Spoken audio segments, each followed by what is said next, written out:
Well, I was born in Plymouth, the original Plymouth, which is in the southwest of England and where the Pilgrim Fathers began their journey to America. That's my claim to fame. I've been in Delaware 16 years now, and I've been a citizen since 2014.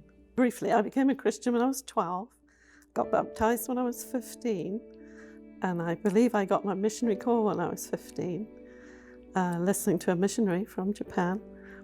And when I was 21, I went to Bible school, did 3 years, residential Bible school, and that's where I met my husband. For the first 2 years, well, we both knew we were called to Japan, but for the first 2 years, we ignored each other. Well, it just seemed too obvious. You know, he was called to Japan, I was called to Japan, and everyone was trying to put us together. He was from a upper middle class family. I'm from a blue collar family.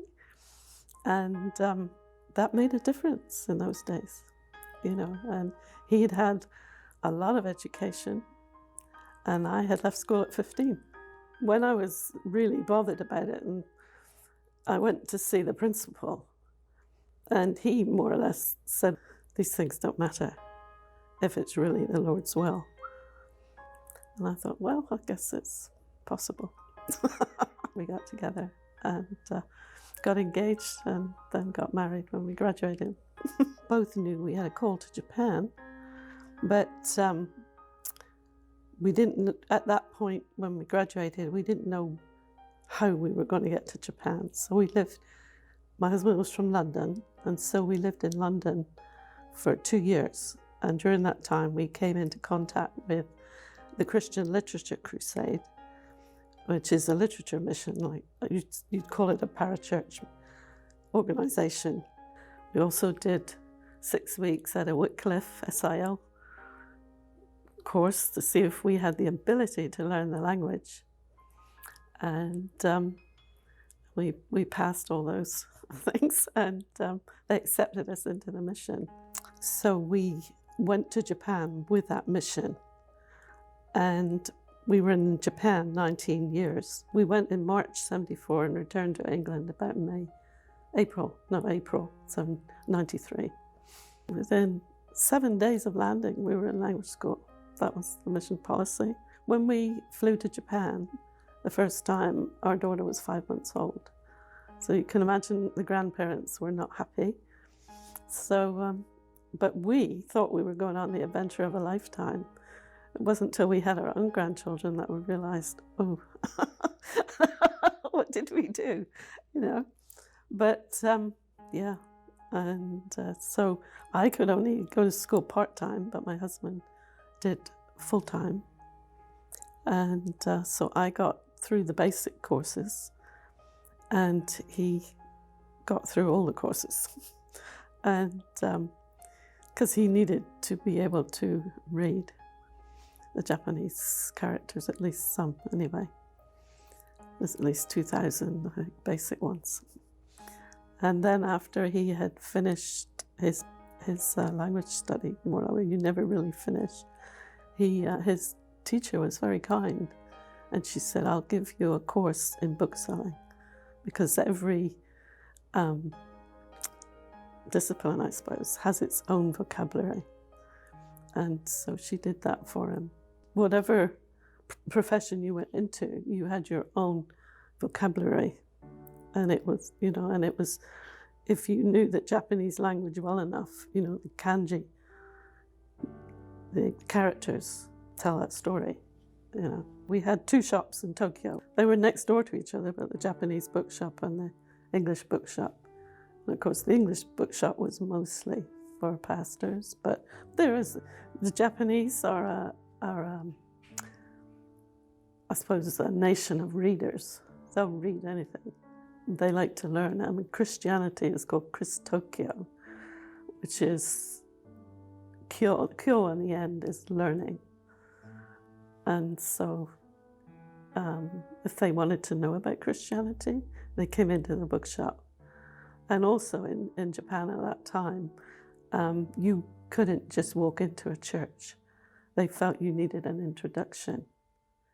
And so quite often people would come to our bookshops and they'd read for a while, and then they would say, "Can you give me an introduction to a church?" And at one time, my husband had the great idea of, if only we had a vending machine outside the store that sold Bibles and books, because Japanese men notoriously work late. And so it eventually, we called it Nicodemus. Well, all the sales were at night. And eventually it became a reality and we had it. But you wouldn't be surprised, the Christian community objected. And it had to be discarded. And yet, all the year, it was there for like 3-4 years. And the machine sold 3 to 4 books a night. And one of those would always be a Bible or a New Testament. And yet, they said it degraded the message of God. Yeah, I don't know why people objected to it. I really don't. Whether it was the fact that money was going into that, and so they felt it was tainted. Why they didn't connect that with a bookshop, I don't know. But that's another thing, that the church in Japan could never see our ministry as a ministry. We were earning money, but you had to earn money to buy more books to sell. I mean, they just couldn't, I suppose, accept the fact that money had to be involved in Christian ministry. It was that kind of disconnect, I think. Tokyo wasn't the only shop. We had, at that point, I think we had 8 shops up and down the country, from north to south. And that grew to about 11 shops by the time we left. And when we left, we handed it over to Japanese leadership. We were I suppose, the last missionaries, because the Japanese church had matured enough and they didn't want missionaries anymore. That year, my husband was elected to be the international director for the mission, and the Japanese leadership said, "We can't afford to support you here." And so we returned to England. We hadn't thought that we would ever leave Japan. We thought we'd bury our bones there. During that time, I think we returned to Japan about 3 times, and other parts of Asia. And our hearts will always be there. I think our hearts will always be there. But the Lord has looked after us. And even with my husband's passing, he passed in 2002.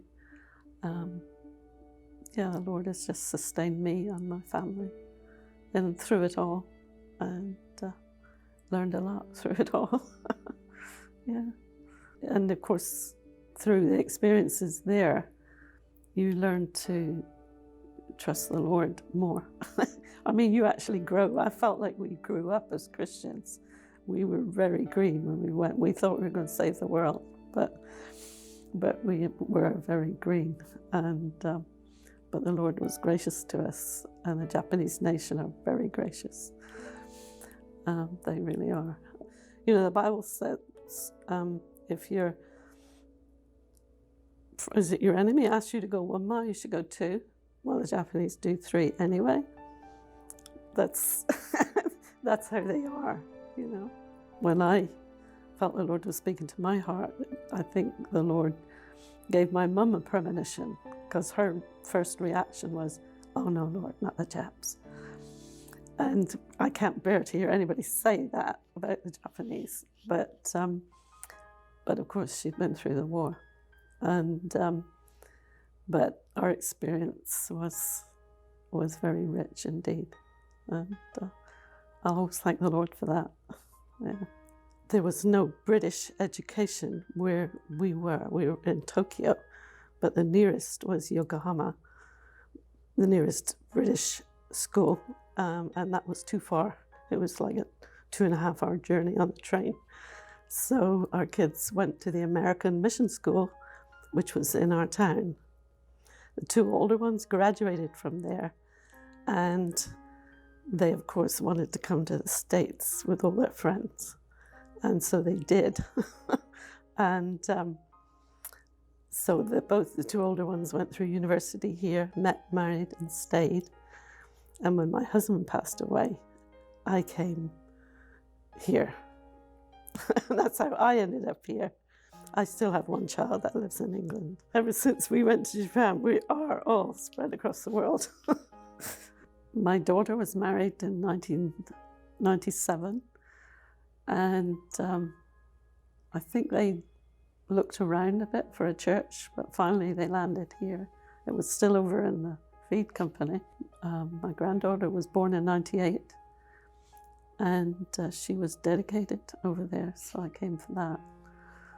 And the subsequent summers I would come over to be with the family. And so we all went to Eagle's Nest. So they were well entrenched by the time I came in 2005. And so I've been here ever since.